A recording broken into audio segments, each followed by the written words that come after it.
A morte é experimentada uma vez apenas. Aos homens está ordenado morrer uma vez. Uma vez, não duas. E se nos está ordenado morrer uma vez, isso significa que, uma vez mortos, outra realidade nos espera, que não o retorno a esse mundo, como algumas religiões ensinam e como algumas pessoas gostariam. A verdade bíblica é que a morte termina a nossa existência terrena no presente século e que não há um retorno a esse mundo depois dela, porque nós então morreríamos de novo, uma vez vivos. Então é uma vez só, você nasce uma vez e morre uma vez. Você tem essa vida só. Você não vai ter outra aqui nesse planeta, aqui nesse mundo, no estado em que ele se encontra. É uma oportunidade só. E nesse ponto, mais uma vez, eu digo, o cristianismo é diferente porque ele nos confronta com essa realidade, com a fragilidade da nossa vida, com a urgência que cerca os nossos dias e com a nossa responsabilidade diante de Deus. Religiões que ensinam que você morre e volta, melhorando, piorando, purgando seus pecados para ter outra oportunidade, elas têm o efeito, se levado às últimas consequências, de que as pessoas vão viver do jeito que quiserem, porque afinal elas vão morrer e vão voltar e vão passar por outras experiências e assim por diante. Mas o cristianismo diz, você só vive uma vez e vai morrer uma.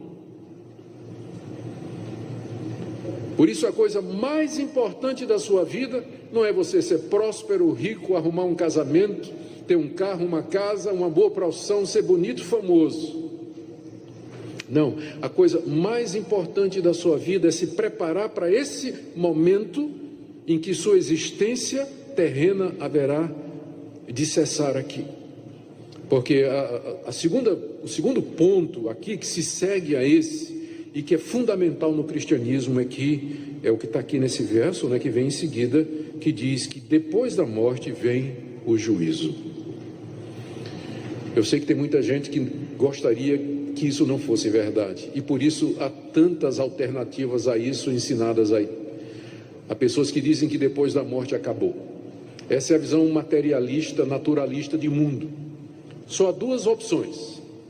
Ou a verdade última e fundamental é um Deus que criou todas as coisas e que o mundo existe pelo seu querer e pela sua vontade e nós nos relacionamos com ele. Ou a realidade última e final é a matéria, que também é eterna. E nesse caso não existe um plano, não existe um propósito, o universo é um caos, ele não vai para lugar nenhum, não há intenção nenhuma, o universo é frio, indiferente para nós. Tem gente que segue o caminho do naturalismo e do materialismo ateísta e vai querer dizer que a vida é aquilo que você vê, que nós somos apenas o resultado de processos químicos, que amor, alegria, pensamento, consciência é apenas resultado de interações químicas do nosso cérebro. O cérebro goteja pensamentos como o fígado goteja a bilis, já dizia um ateu. Tudo é químico. Tudo é matéria. Isso é muito popular. Tem muita gente que adoraria que fosse assim. Porque isso significa que você pode viver do jeito que você quiser. Você vai viver sua vida tranquilamente. Você não gosta da sua mulher, troca por outra. Você quer alguma coisa, você pode ser desonesto. Você pode usar dos recursos que quiser para obter o que quiser, porque se não há um Deus, se não há uma realidade final, se não há um juízo, eu não tenho a quem prestar contas, e só tem uma razão de você existir, que é o hedonismo, a busca do prazer, que é o que caracteriza a nossa sociedade hoje. Qual é a razão das pessoas viverem? A busca do prazer. Querem se satisfazer, querem se realizar. Mas se você sabe que depois da morte vem o juízo, isso vai fazer diferença.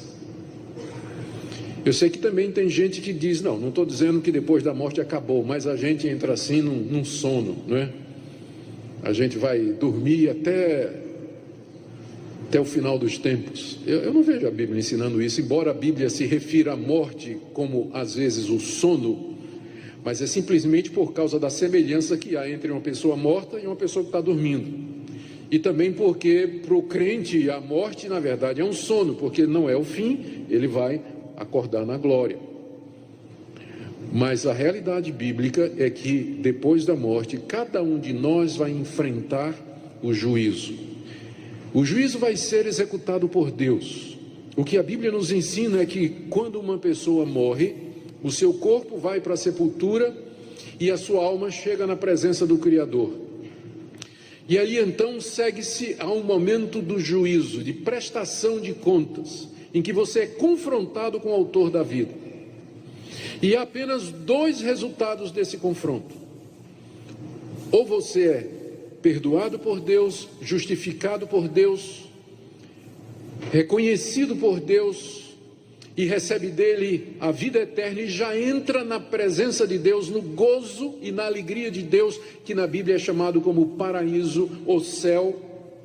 Ou então você será reprovado por ele, condenado por ele, pelos seus pecados, pelos seus atos de impureza, cometidos por pensamentos, palavras e obras, dos quais Deus tem pleno conhecimento de todos eles, e que serão trazidos diante de você, expostos como razão da sua condenação. E a partir da sua condenação, julgado, condenado, você já entra depois da morte no sofrimento eterno. Você já entra no sofrimento. Então é o juízo do qual se segue dois resultados: ou a vida eterna ou o sofrimento eterno. Aos homens está ordenado morrer uma vez, e depois disso vem o juízo. Seremos todos julgados por Deus depois da morte, com dois resultados possíveis apenas. Veja como isso exclui purgatório.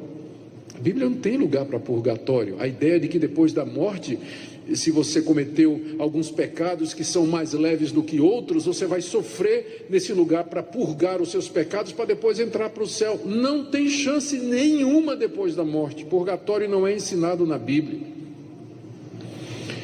Também a Bíblia não ensina que você vai ficar vagando, que sua alma vai ficar vagando, que você vai ficar vendo seus familiares, você vai poder de alguma forma se comunicar com ele através de médiuns, como diz o Espiritismo. Coisa nenhuma.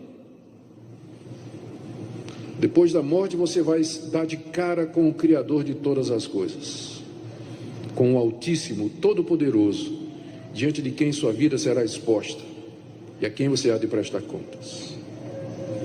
E quem poderá escapar? Quem poderá escapar ao juízo de Deus? Um Deus que conhece o que eu penso, sabe o que eu falo e vê o que eu faço. Um Deus que me conhece no recôndito da minha casa, conhece os meus pensamentos mais secretos, as intenções e motivações do meu coração. Quem pode ficar em pé diante desse Deus?